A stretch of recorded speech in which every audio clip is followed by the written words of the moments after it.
Esta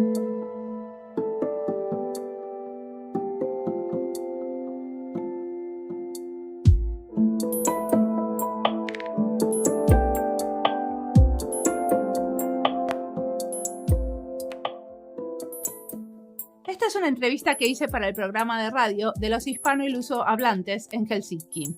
Ahora no estoy pudiendo ir a la radio porque acá está todo cerrado. Esta ola de la pandemia nos volvió a restringir los encuentros y las posibilidades de entrevistar a otros en vivo, mirándonos a los ojos, sin una computadora de por medio.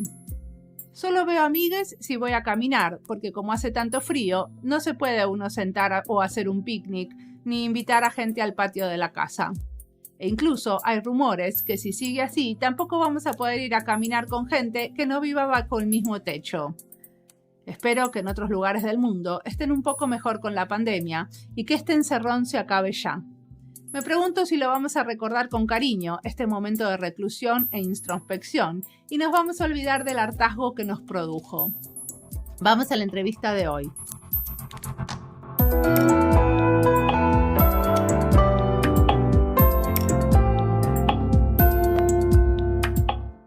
Mauricio Candamil Llano es un diseñador colombiano que se dedica a proyectos de sostenibilidad ambiental. Nos va a contar sobre cómo fue su camino por el diseño y sus últimos proyectos en Estados Unidos y en Finlandia. Mi nombre es Mariana Salgado, esto es Diseño y Diáspora.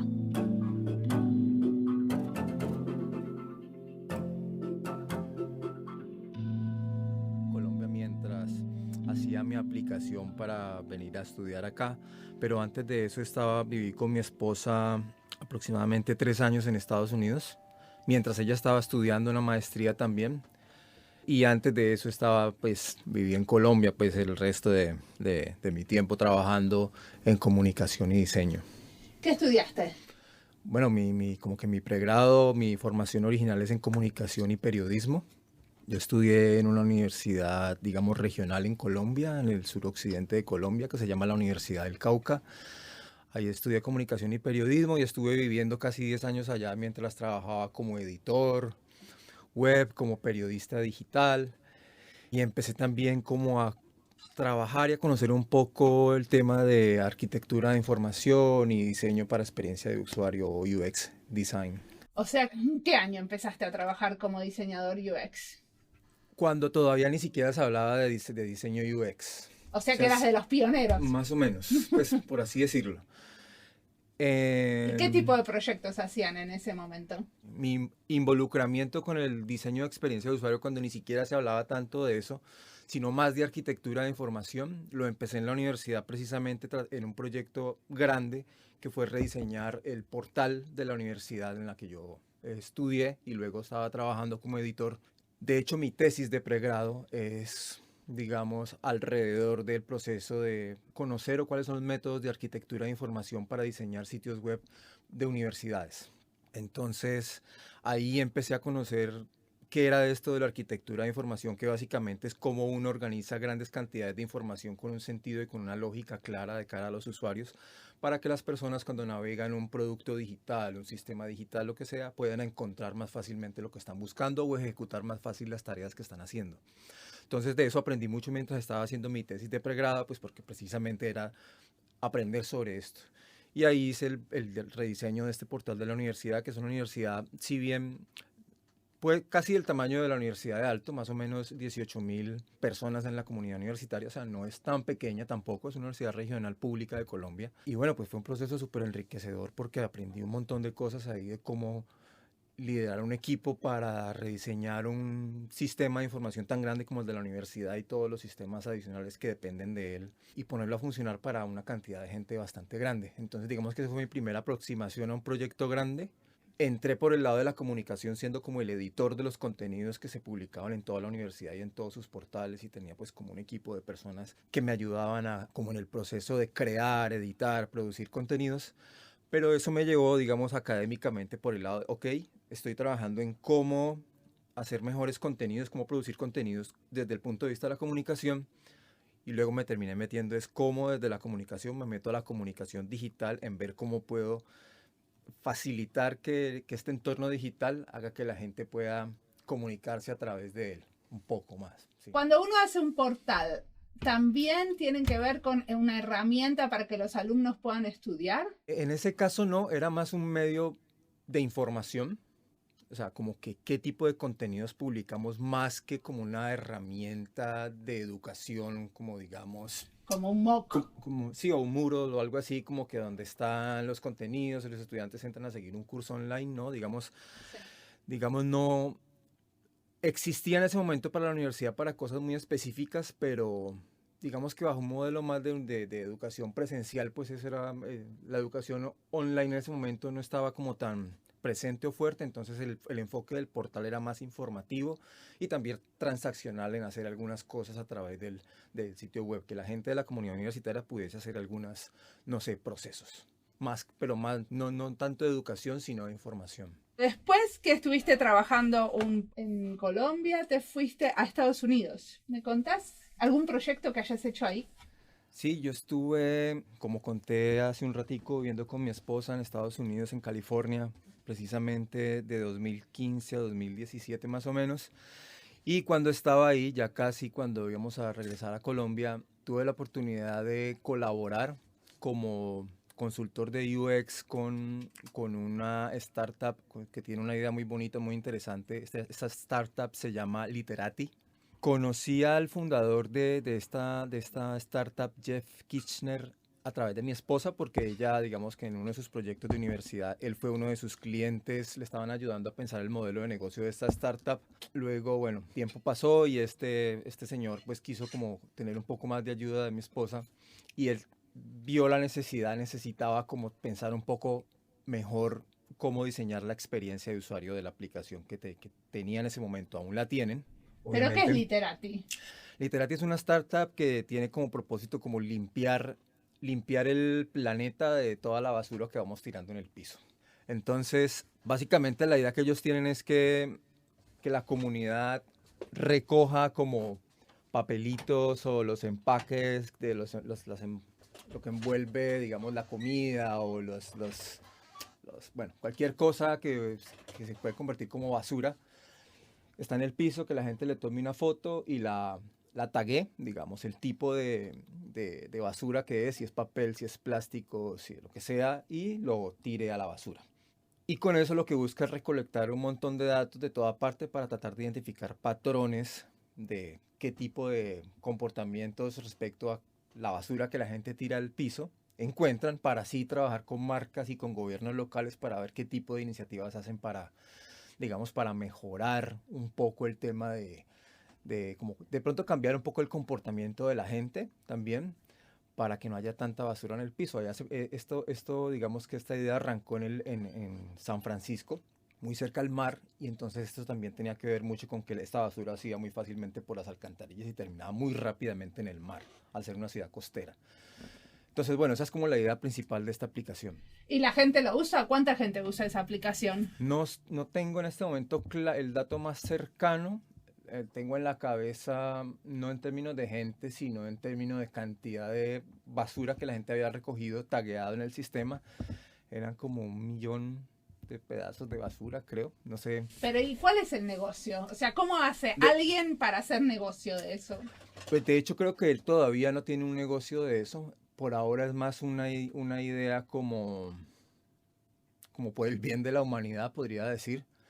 Él ha trabajado, ha puesto esta startup a participar con becas y con esto como que se mantiene, digamos así, y mejora el desarrollo de la aplicación, pero creo que todavía no ha logrado encontrar un modelo de negocio.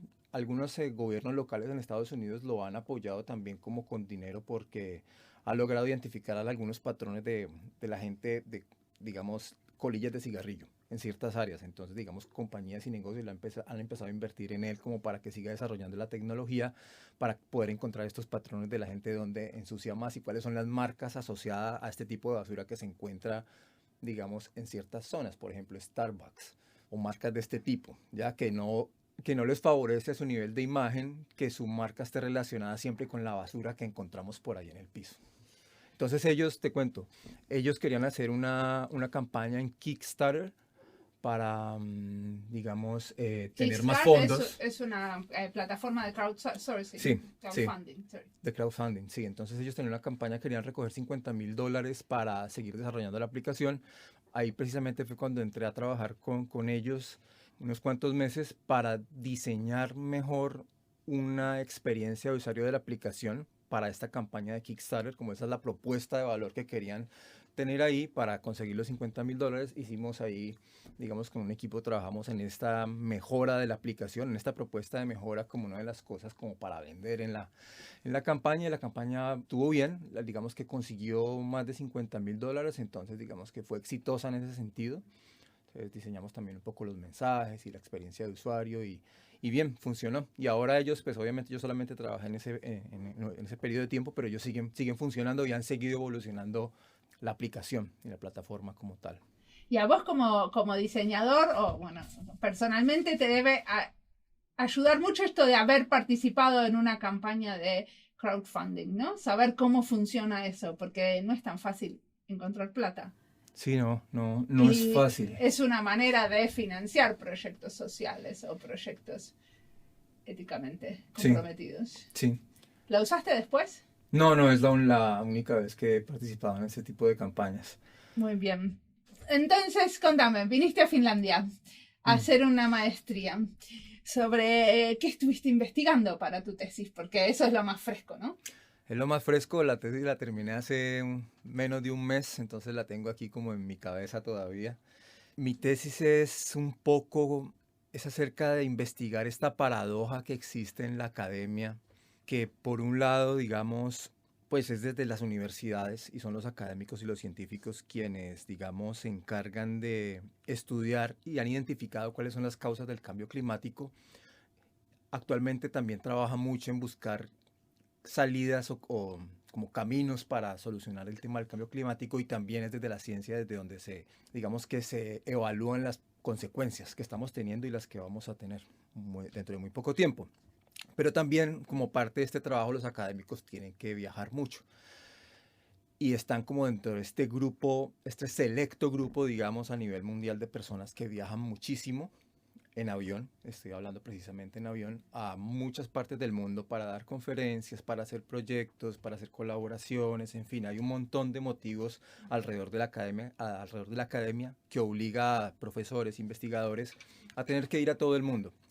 Y esto hace parte como de una cultura académica que, si bien los viajes de la academia han existido por muchos siglos, por así decirlo, pues los académicos, digamos, en siglos atrás viajaban en barco por años y años, como Darwin viajando pues por el Pacífico, y así años y años de observación para llegar a la teoría de la evolución de las especies, en unos barcos que podríamos decir que son carbon neutral, no tenía ningún tipo de emisiones.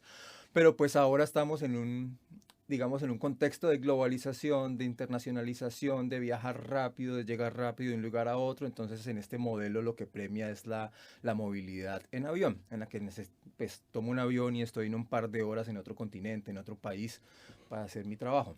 Pero también, yo entiendo mal, o es muy diferente viajar para una conferencia internacional y encontrarse con otros científicos que viajar para hacer trabajo en territorio. Sí, este tema tiene digamos que muchas aristas o variables. Y por cierto, este tema de viajar a conferencias, digamos que es uno de los motivos principales por los cuales los académicos viajan. Por así decirlo, uno de mis hallazgos principales en el proyecto de investigación es que más del 50% del motivo de viaje de la gente de la Universidad en Alto es asistir a conferencias, seminarios o talleres. Sí. ¿Cierto? Y estos son hallazgos que también han tenido otros investigadores en otras universidades del mundo.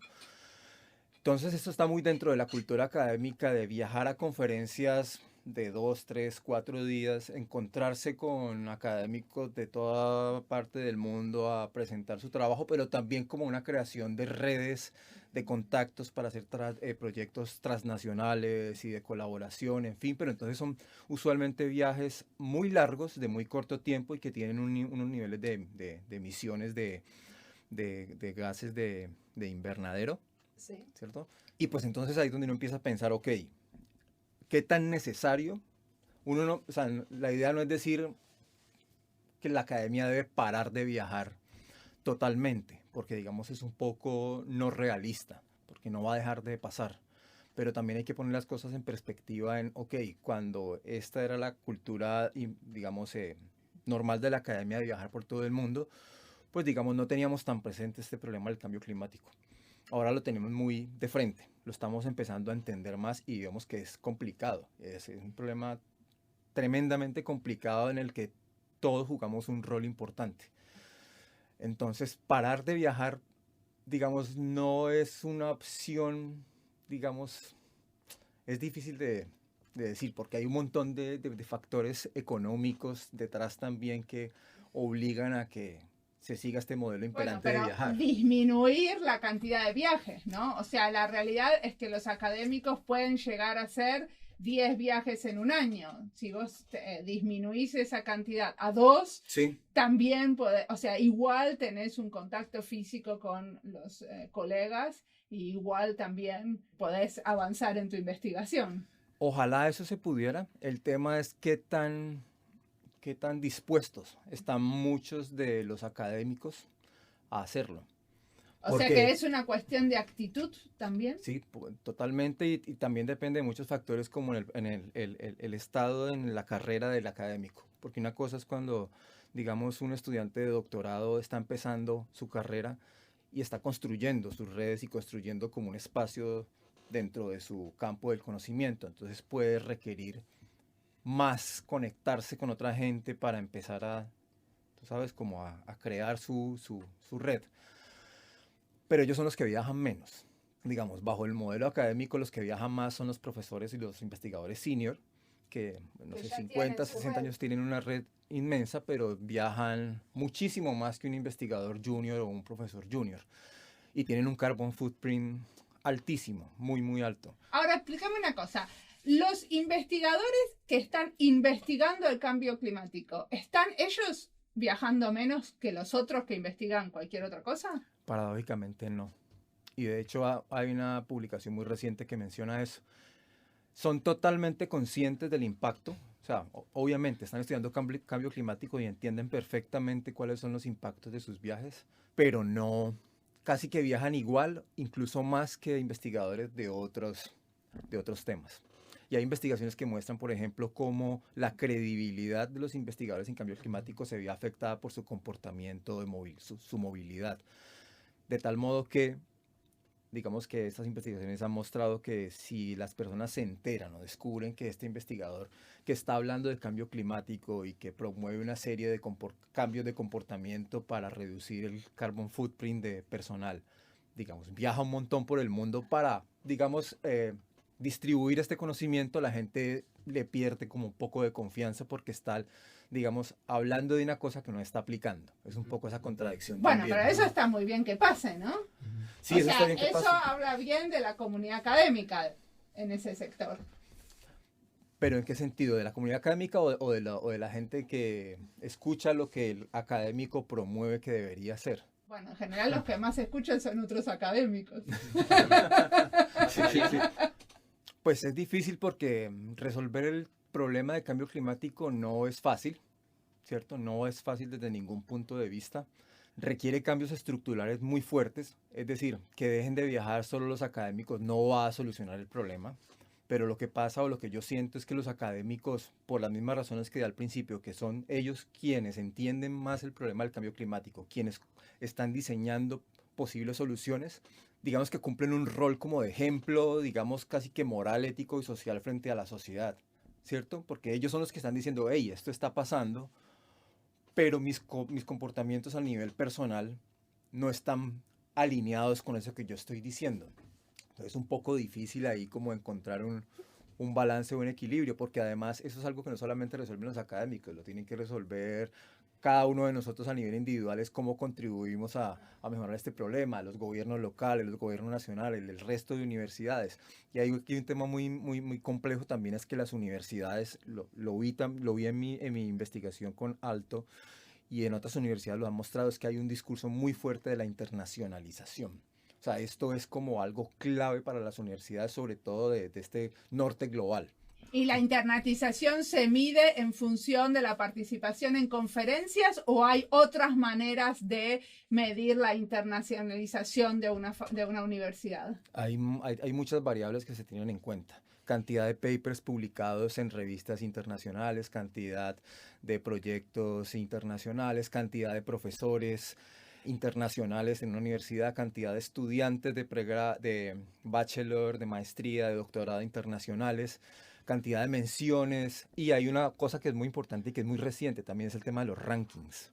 Eso es clave porque no sé si han visto, pero las universidades, sobre todo estas grandes universidades en el mundo, luchan mucho por aparecer en estos rankings internacionales de... Sí, pero estos rankings internacionales muchísimas veces lo que miden no es la calidad académica, sino el prestigio. Y cuando se mide el prestigio, lo que están midiendo es cómo los demás perciben la universidad, que muchísimas veces no tienen nada que ver con el ranking en función de, por ejemplo, papers publicados, o sea, publicaciones académicas en revistas científicas. En general es como, bueno, yo percibo que Aalto es muy prestigiosa porque escuché mucho hablar de Aalto o porque vi a muchos científicos en Aalto en conferencias internacionales, más que las publicaciones concretamente.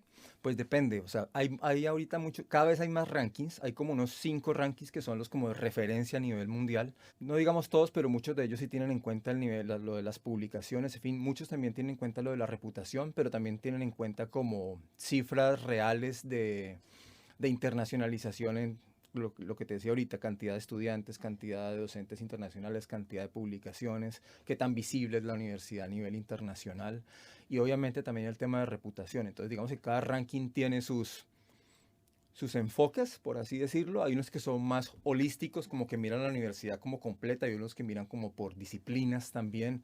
Pero definitivamente el tema de los rankings, y de hecho analizando uno de los procesos que hice como parte de mi tesis fue un análisis de contenidos. Miré todos, digamos, o gran parte de documentos institucionales y encontré que la ubicación en los rankings para Aalto es un indicador de éxito.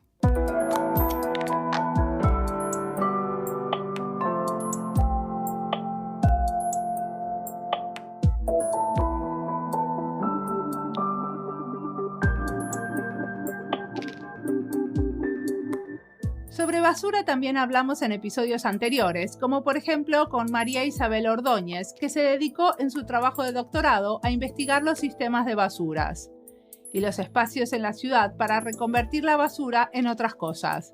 Si les interesa el tema, les recomiendo escucharlo, es el episodio 197.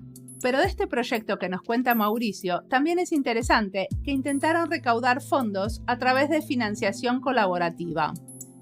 Creo que sobre eso podríamos aprender mucho más porque podríamos ayudarnos a financiar proyectos de diseño social. Últimamente estuve trabajando en editar 2 libros con las entrevistas del podcast para que sean más accesibles. Pensamos con los 2 equipos que estamos trabajando en estos libros en la posibilidad de hacer una campaña y conseguir financiación, pero ninguno de los que estamos haciendo sabe cómo se hace. Y habría que aprenderlo para tener más herramientas de hacer crecer estos proyectos en los que creemos y que sabemos que no van a encontrar financiación por otras vías más convencionales. Sigamos escuchando a Mauricio.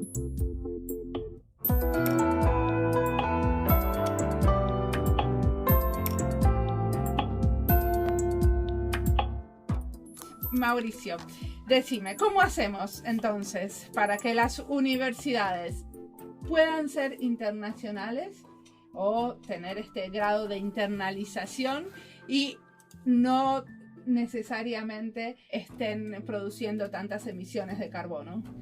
Bueno, esa es la pregunta del millón, que muchos investigadores, bueno, no muchos, digamos, porque este es un tema que recientemente se ha empezado a investigar, pero que quienes lo hacen se preguntan y proponen varias cosas de qué hacer, formas más creativas o formas alternativas de seguir colaborando, pero digamos teniendo un impacto ambiental menor en términos de las emisiones pues que tiene la movilidad académica.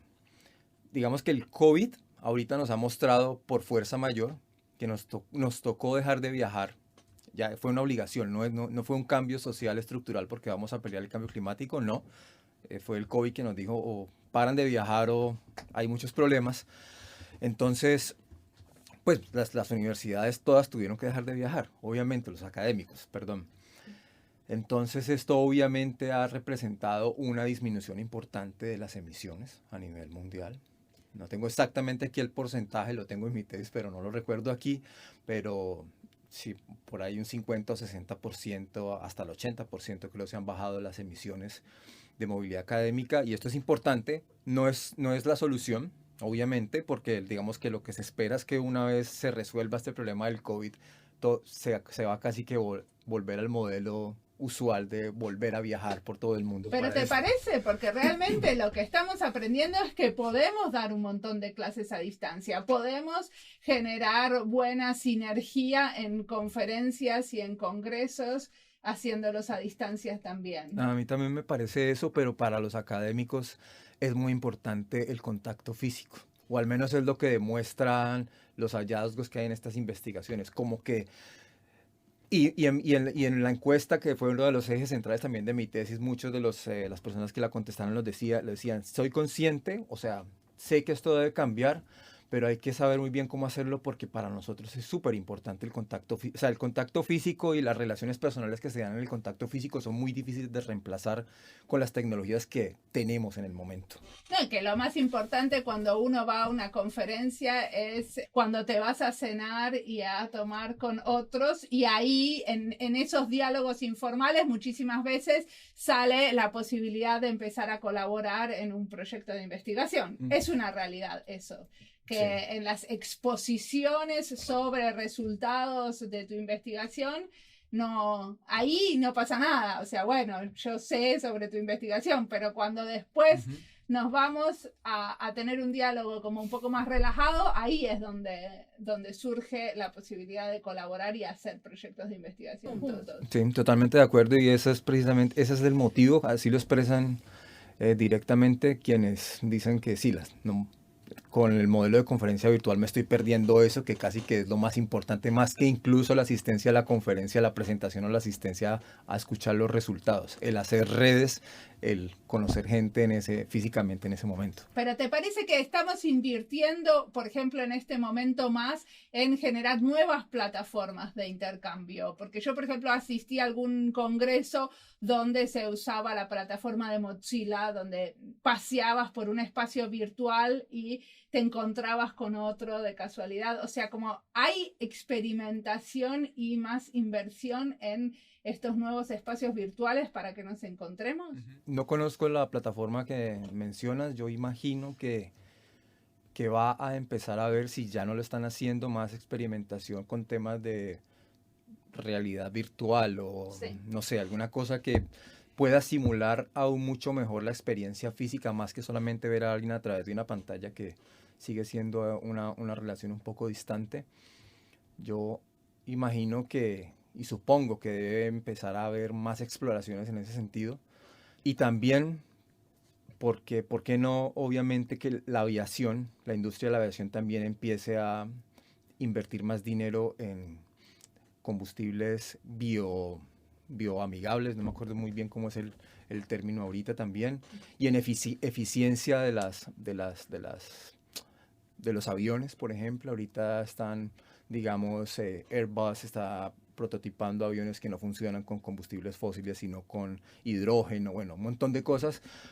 A esas tecnologías le faltan por ahí 30, 40, 50 años de desarrollo, y el problema es ahora, ¿cierto? Digamos que los acuerdos climáticos de París y todo esto dicen que tenemos que hacer un montón de reducciones de emisiones para que las temperaturas no suban más de 1.5 en el 2050. Estamos un poco fuera del camino, digamos, estamos teniendo más emisiones de las que deberíamos, lo que significa que seguramente vamos a exceder ese límite, y eso trae un montón de consecuencias.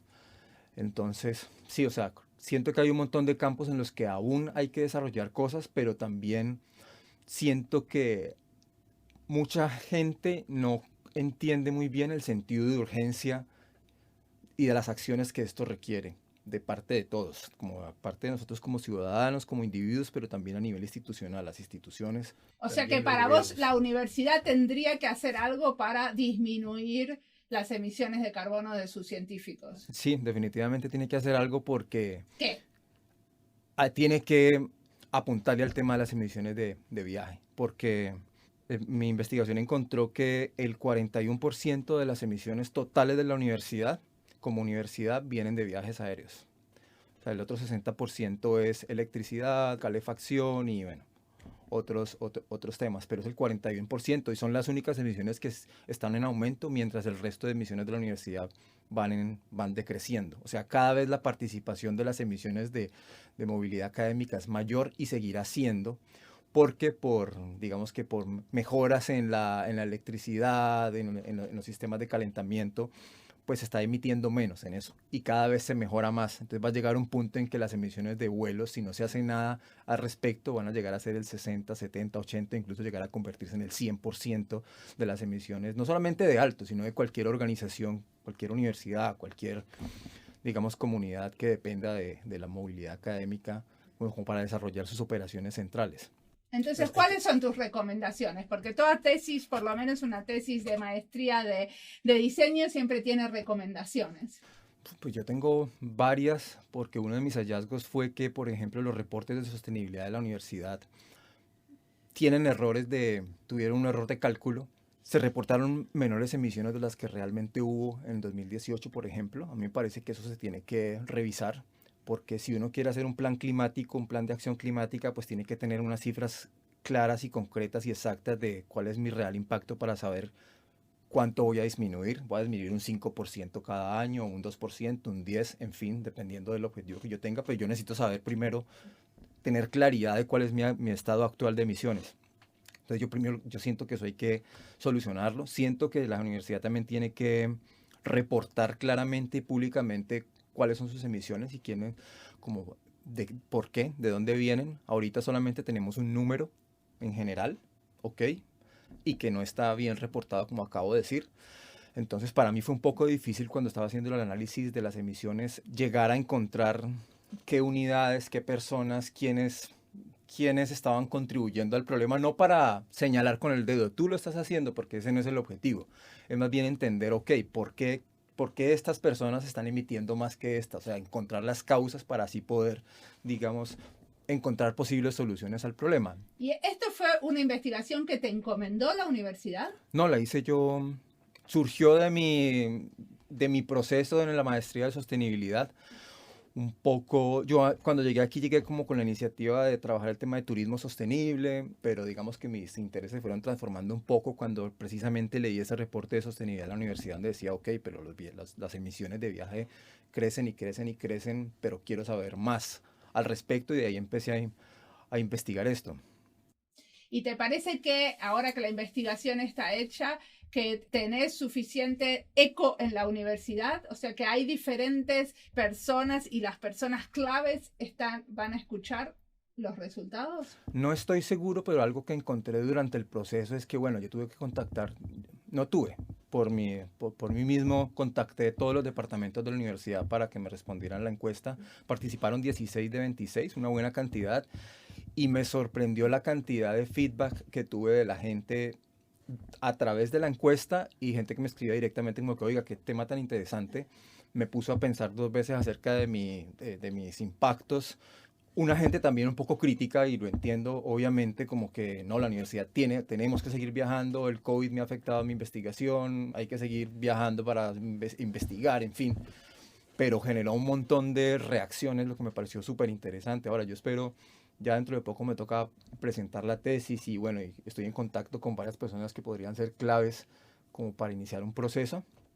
También como de hablar más del tema, porque digamos que uno de mis objetivos con la tesis también era como generar más la conversación, porque se ha hablado hasta este momento muy poco del tema en la universidad. Sí, digamos que se tiene, porque es un tema sensible, es un tema que es bastante sensible. Entonces es como generar el espacio para que se hable más de eso, para encontrar soluciones, porque siento que al momento, en lo que yo sé, la universidad no tiene un plan de acción climática o un objetivo de neutralidad de carbono.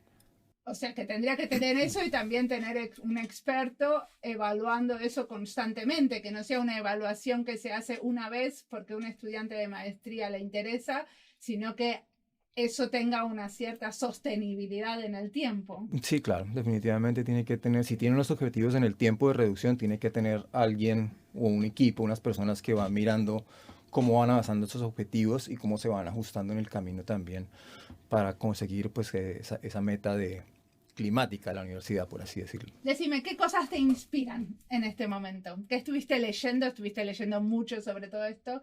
¿Qué estuviste leyendo que quieras compartir con la audiencia? Digas, este libro para mí fue fundamental y me inspiró. Es que leí tantas cosas, realmente he estado leyendo tanto últimamente, o sea, muchos papers obviamente, pero no voy a recomendar papers aquí. De pronto un libro de un científico estadounidense, Peter Kalmus, que él es uno de estos activistas de cambio climático. No recuerdo muy bien el nombre en este momento, lastimosamente, bueno, lo tendría que buscar. Él es un científico, digamos que él es un ejemplo del tipo de acciones que toma un científico que sabe exactamente lo que está pasando con el cambio climático y empieza a tomar acciones. El tipo era de estos científicos que normalmente viaja a todo el mundo y su carbon footprint anual era más o menos 20 toneladas de dióxido de carbono equivalente. Sí. Cuando digamos que los estudios dicen que para que logremos este objetivo de que no se aumente la temperatura, todos deberíamos tener un carbon footprint anual de 2.5 a 2030. Ese libro, sí. Being the Change, Live Well and Spark a Climate Revolution. Ese. Okay. El tipo es bastante inspirador porque en el primer capítulo, digamos, da la ciencia digerible del cambio climático, explica un poco qué es lo que está pasando, pero después cuenta su experiencia del cómo pasó de ser un científico que le metía un montón de dióxido de carbono al planeta a entender ese proceso y el proceso que él fue llevando para ahorita su carbon footprint pasó de 20 a 2, que es como lo que deberíamos todos tener, 2 toneladas de CO2 equivalente al año. ¿Y vos estás midiendo tus propias emisiones? Sí, claro, y estoy más de eso, sí, y es un poco difícil también porque no solamente... Porque viajar es un acto, es muy chévere, o sea, viajar y conocer. Bueno, y aparte porque sos colombiano y vivís en Finlandia, ¿no? Entonces también eso hace que normalmente quieras ir a ver a tu familia de vez en cuando. Sí, sí, sí. Aún no he tenido que volver, seguramente no volveré pronto y pensaré mucho también en este tema cuando lo haga porque cada vez me pregunto más cómo hago para reducir mi impacto ambiental. Bueno, muchísimas gracias por la entrevista. Okay.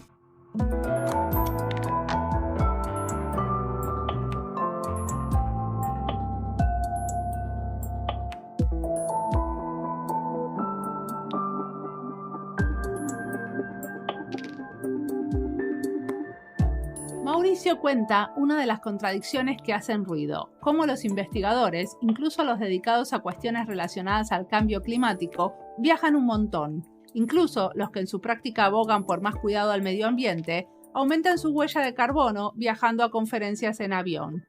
Ser consistentes entre los que creemos que está bien y lo que hacemos no es nada fácil, y algunas cosas de las que hacemos concuerdan con nuestros valores y otras menos. Y cada uno y cada una, desde su lugar, intenta influenciar, quizás con sus herramientas, como es el caso de los investigadores con sus artículos académicos, pero sabemos que los actos pesan más que las palabras. Y a la vez entender y mirar esas mediciones, como las que hizo Mauricio, es una manera de influenciar en la práctica. Hace poco escuché una charla sobre cómo la Red Nacional de Bibliotecas de Finlandia mide sus emisiones. Y era interesante que pensaban en sus compras, o sea, por ejemplo, de dónde vienen los libros, su logística y sus edificios. Y teniendo en cuenta todos esos factores, medían cómo polucionaban el planeta. Obviamente, con la idea que medir es una herramienta para hacer las cosas mejor y cambiar los malos hábitos. Como siempre, la música del podcast es de Antonio Zimmerman, el diseño de sonido es de Andy Fechi. Este podcast está publicado con licencias para el bien común con atribución. Esto fue Diseño y Diáspora. Pueden seguirnos en nuestras redes sociales de YouTube, Instagram y Twitter o visitar nuestra página web diseñoydiaspora.org. No olviden recomendarnos. Nos vemos en la próxima.